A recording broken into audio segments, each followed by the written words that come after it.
with anything, whether it be a sponge or a finger or cloth. I prefer a sponge because I just feel like as you dab, it creates these rounded edges to everything that just look way more organic, way more natural. If you had a paintbrush, this is a great time to incorporate a paintbrush to help smooth things out. And then abs don't go around the sides too much, so even if the lines end up there, I usually try to make sure that they disappear. All right. Okay. One other thing I did, because the weight of the hand kept making the arm flap around and start to break at the elbow, I attached it here. So the elbow is also attached at the body, which gives it a lot more structural stability. But you can see how we're starting to get a human torso. All right, I'm not gonna worry about the other arm right now. Y'all can figure that out by the first arm. Let's get some legs on this. Legs are not too hard. We need to make sure that they match the length of what we're making. So I need it to be about the same as the head to the belly button. That's what I'm gonna make for my legs. So I need coils to be about that big, generally shaped. I'm gonna clear an area. Remember that arms and legs, they start thicker and end thinner. So I'm gonna start things off by just shaping the general shape, seeing how much mass I have, how much size I need. That's probably gonna be too big. I'm gonna tear some off and continue to shape. I do not wanna thin this top edge out much. This needs to be as thick as the hips are. So I need that to be thick up there to blend in. And then see, this is a great time to start using my fork, my pencil to smooth. I can start breaking down the high spots. And this is not to really smooth it out, but it does wonders for just breaking it down into a flatter shape. Cool, perfect. And I'm gonna use a thumb and get rid of any marks that it left behind, but now I have a much smoother shape to work with. I got rid of a lot of those fingerprints that I had in there.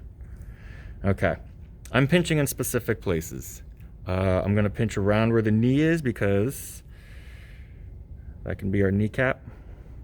And this is gonna go down towards the calf muscle and then the ankle. And you start to see the shape of a leg. If I want this to bend, sometimes I can bend it on my own, but make sure that with any, whether it's an arm or a leg, it only bends at the elbow, at the joint. Otherwise, it looks really, really weird. All right, I'm gonna smooth this out as much as I can before I put it on. Any big cracks like that, I get rid of them. And then I control the mass of my clay. I move it around if I need to give it the shape I want. Okay. I'm going to score.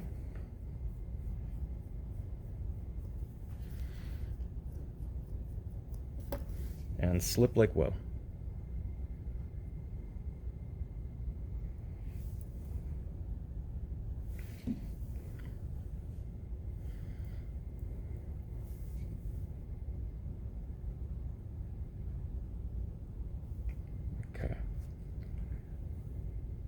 Get this on.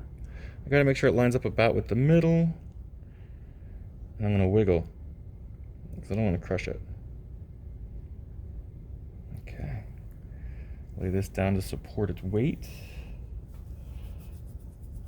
I have to blend all of this connection,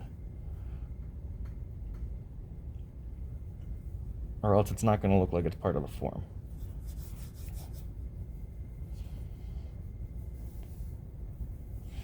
All right, now we're starting to establish some of that main shape. There's no big lump there, so I'm getting rid of this. This goes down to the ankle. Okay. Now all I need to do is get a foot on this. Feet, super simple, people. So simple.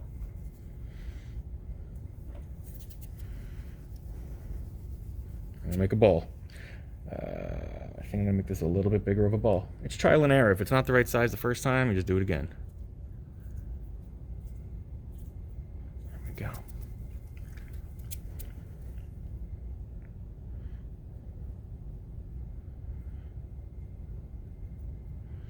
Okay, it's got to get thinner as we go down towards toes.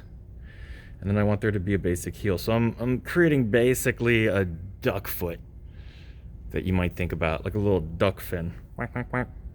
I need it to be a little thinner down where the toes are. I need it to be thicker where it's going to connect to the ankle. So I'm thinner down here, thicker up here. And then I round it off where I want there to be a basic heel. How much detail you want to go into this is up to you. We can start putting an arch. We can start establishing where there's toes if we wanted to. Let's see, I want a toe here, another one there, maybe one here, and a little tiny guy there. Starting to look. If you have a smaller tool, it'll work better than that butter knife.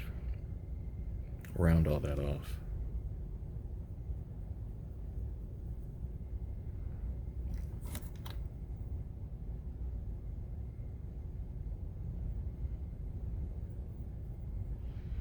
Cute.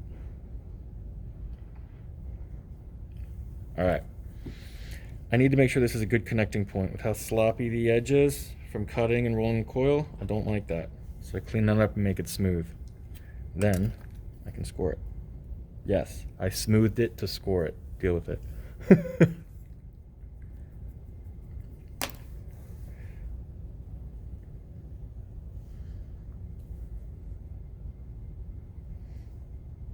I'll give that wiggle. All right, this is still not quite done. Blend things in, and if you look at any foot, all the bone structure, all the muscles, everything that pulls your foot up sits in the top. So there's just a little bit more mass up there than on the rest of the foot. I like to make sure that I put that in, which is just, it's almost the same kind of coil I use for the chin. Thin on the sides, thick in the middle. I'm just gonna wrap that over.